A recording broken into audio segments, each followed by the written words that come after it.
Say man, it feels like forever since I last seen y'all boys. I honestly wasn't sure if y'all would want another episode, but hey, we back with another one. But listen man, it's that time of year. Yeah, playoff time. Win or go home. We got a wild card game today against the San Francisco 49ers, and y'all should already know I'm looking to put on a show. But before we get to that man, we got a lot of catching up to do as well. I not only need to bring you up to speed with everything that's happened in my first year in the league, but also we gonna tap into my bro's career as well. So if you haven't already, man, go ahead and smack that subscribe button and don't forget to like the video.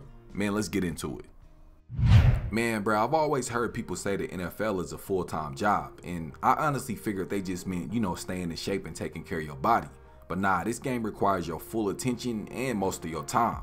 So I'm about to take y'all through what almost every day of my life has been like for the past 18 weeks. See, I start my day off with a cup of coffee at like 5:30 in the morning, and then I get dressed to meet my coach over at the track for some workouts. See, one of my goals to start this season was to increase my overall speed and quickness, and yeah, he's been helping me with that, but he also be having me do these crazy workouts. I think he forgets I still gotta go to practice later in the evening. But look, the most important part of my day is taking my shorty to school. It's crazy having a son, bro. He wanna be just like me. I mean, sometimes I catch him watching my every move so he can try to copy it later. Man, being a dad could be a trip sometimes. But anyways, yeah, after I get him to school, I head straight over to the team's facility for my daily meetings and film study. Bruh, don't get me wrong, I know film is important, but come on man, I'm a receiver in a very uncomplicated offense. There's no reason for me to be watching tape for 2.5 hours. And then after that, we gotta go down to the field for practice for another 2 hours. And then on some days, we got weights and physical therapy. Man, all of that combined is a lot. By the time I'm done with football, I'm, normally drained, but I promise to give my family at home the same energy I give my family on the field. And you know it's crazy because if you were to ask me as a kid what my dream life would be, I'd probably describe exactly what I have now. I mean, a girl I can trust, a son that looks up to me, and a job I love. You know, the American dream. Man, so as y'all can see, me and bro are living polar opposite lives. I swear, Amari be blowing my phone up if I stay out past 10. Meanwhile, this man falls asleep in the club on a Tuesday night. Hey, I guess you could do as you please when you young, rich, and single. But look, as y'all know, bro is a few years older than me and he's already been in the league for several years now. Also, the contract he signed was massive, especially compared to mine. Anyways, I say all that to say it's clear bro has gotten very comfortable. I mean, it seems like he's more in love with the lifestyle and the perks of being an NFL player than the actual job itself. It wasn't long until his comfort and complacency caught up with him and it started to affect his play. Well, that eventually led to big bro being benched midway through the season.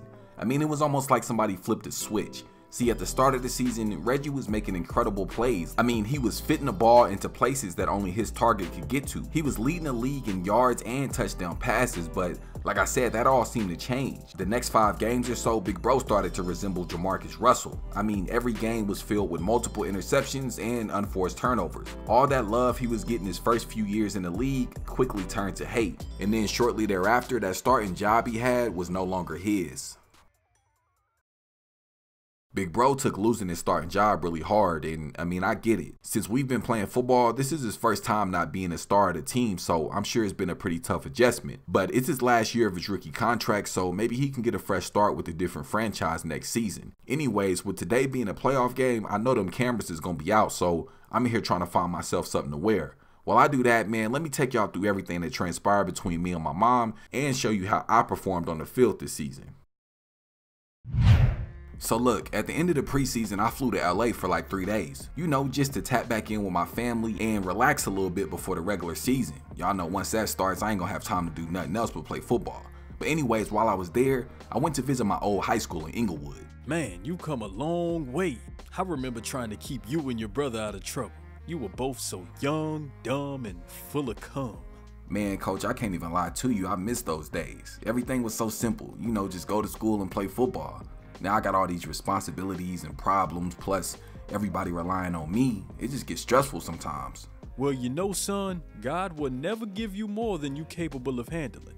Now you've got the opportunity of a lifetime, and all you have to do is not blow. As a matter of fact, I got some people I want you to meet. Man, coach had me go up and speak to some of the players on the team. I ain't gonna lie to y'all, bro, I got pretty emotional while I was up there. See, I can remember sitting in those same seats listening to the alumni speak to us just a few years ago. Now look, I'm the one they up here listening to. Man, I swear, talking to them and walking through those old halls was like a trip down memory lane. Not only that, but it was also a reminder of why I started playing the game in the first place. Anyways, man, before I left town, my mom asked to take me out to lunch so we can discuss this business proposal she pitched to me on the night I got drafted. I'll be honest, initially I was a little bit leery, but I was still open into hearing what she had to say. So son, what do you think? And be honest, what are your thoughts on the offer? I mean, everything sounds good, mama, but as you know, I've already got an agent, and honestly, I've been pretty happy. Not only that, he said he's got a lot of big deals in the work for me. Oh, come on, Anthony. Don't fall for the okie doke. I taught you better than that. You know these guys, they make a lot of promises just to keep you around. Meanwhile, they sucking you dry. Besides, with me, not only will you be saving money, but the proof is in the pudding. I mean, look at the deal I just landed your brother. Mama, I'm not Reggie. Our situations are totally different. I know that, son. Look, just give me a little bit of time to think things over. I'll talk about it with Mari, and I'll get back to you with my decision. So as y'all can see, me and my mom's relationship is still pretty rocky, but we definitely in a better place than we were before. But look, she recently opened her own consulting firm, and who better to be her first 2 clients than her sons playing in the NFL? See, Reggie immediately fired his agent and hired my mom once she got her license, but I wasn't going for it. My decision not to hire my mom as my agent seemed to cause more tension in our relationship, but I was okay with that. It's my responsibility to protect my career, so I'm gonna do whatever's best for me, even if that means upsetting the people that I love at the same time. Man, for some reason, I was more nervous my first regular season game than I was the entire preseason. I honestly don't even know why. I mean, I guess it was because the game was finally real and they actually mattered now, but like I mentioned before, man, the NFL is a lot different than college at the receiver position. See, while I was in college, I became used to having to run my exact route, whereas in the NFL, nah, man, you basically encouraged to break off your route and find gaps in the defense. Although there was a little bit of a rough transition early on in training camp and the preseason, man, I came out game 1 versus the Falcons and did my thing. I finished the game with 7 big receptions for 109 yards, and we take the early W on the road. Our first home game of the season would come week 2 versus the Saints. It would be in this game that we showed the entire NFL just how dangerous our offense could be. Now, although I didn't score a touchdown this game, I was still able to make a huge impact by beating the defense over the top for huge gains. Now, my boy Adam Thielen, man, that's a different story. He was able to turn the clocks back a bit by breaking off several tackles for like a 50-yard gain, but unfortunately a fumble on the next play led to a Saints touchdown. All my early morning workouts with my track coach came to light in this game, and they proved to be paying off. I mean, anytime they played me in man coverage, I ran straight past the defender. As a matter of fact, now that I really think about it, I don't think I got jammed at the line all season. Y'all know the saying, man, slow feet don't eat. Well, if that saying is true, then I must got a full plate. But anyways, man, we went on to get our first win at home, and I walked away with 8 catches for 148 yards. Hey man, listen, I need y'all to hear me out on this because I mean it from the bottom of my heart. The hardest game I played all season came against the Seattle Seahawks. Look, I know the original players of the Legion of Boom are no longer there, but bruh, their spirit definitely lives on. I mean, I got beat up all game. It didn't matter if I had the ball or not. Them boys was laying that D on me thick. After the game, I needed a damn hot tub and a back rub. But unfortunately, I still wouldn't see the end zone even though I had 7 receptions on the day. The game would come down to the wire, and in the last few seconds of regulation, B. Young would find my boy Adam Thielen in the back of the end zone, giving us the 1-point lead and the win at home, improving our record to 3-0 on the season. Week 4 at home versus the Minnesota Vikings, man, it finally happened. I would officially score my first NFL touchdown off of a post route. Now, I did take a big hit at the goal line, but I still managed to hang on to the ball for 6. This moment would be huge for me, not only because Amari and my son were there, but my pops flew in for the game as well. But that wasn't it though. I still had a huge impact all throughout the game and without the ball. See, I remembered the advice D. Adams and my bro gave me before I got drafted, and I've been putting it to use ever since. Now, the Vikings didn't roll over though. Yeah, things turned into a shootout, and I was totally up for the challenge. With just a little over 2 minutes left in the first half, man, I let my guy B. Young know to look my way, and I pulled in a huge head tap on top of the defense, putting us in position to score. And then 2 plays later, man, we did just that. My big bro Miles Sanders took advantage of the one-on-one coverage and pulled in a huge touchdown at the back of the end zone, giving us the 1-score lead before the half.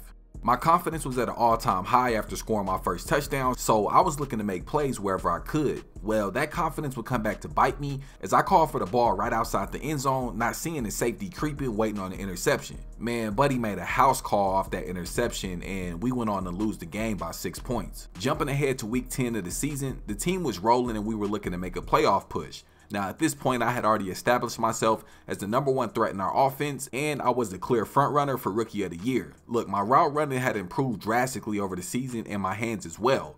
Not only that, but I had also become a deep threat within our offense. I mean, all in all, I honestly was the total package. But look, we had a Thursday night primetime game on the road versus the Chicago Bears, and like normal, I did my thing. But see, the thing that makes me different than any other receiver in the league is I don't need a lot of looks to put up big numbers. I think in this game, I was targeted 9 times, and out of those 9 times, I caught 7 passes for $150.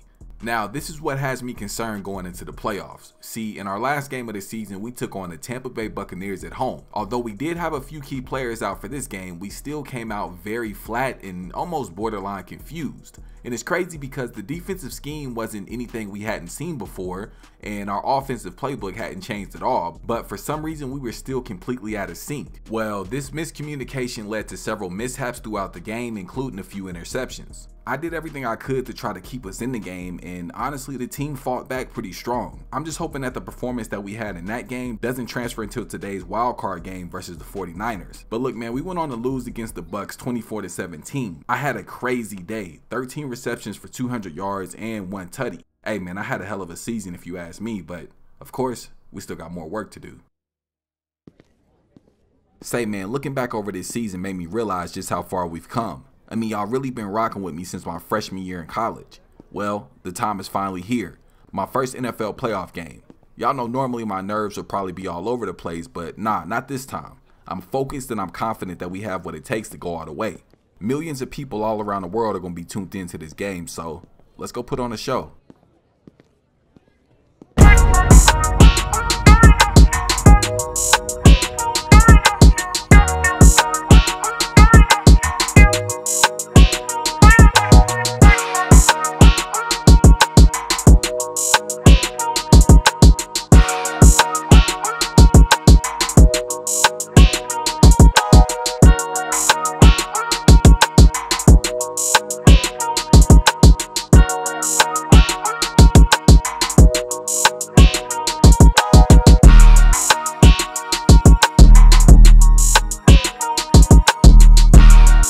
Out versus the 49ers, the game plan was to attack the secondary with quick passes. See, towards the end of the regular season, we had a running back change with Chuba Hubbard taking over the starting role, and since then defenses have had no choice but to stack the box, only making it easier for us to make plays on the outside. But look, midway through the first quarter, Bryce Young was able to find my guy IT for the huge gain, and then Chuba Hubbard was able to score the first touchdown of the game with a 2-yard run.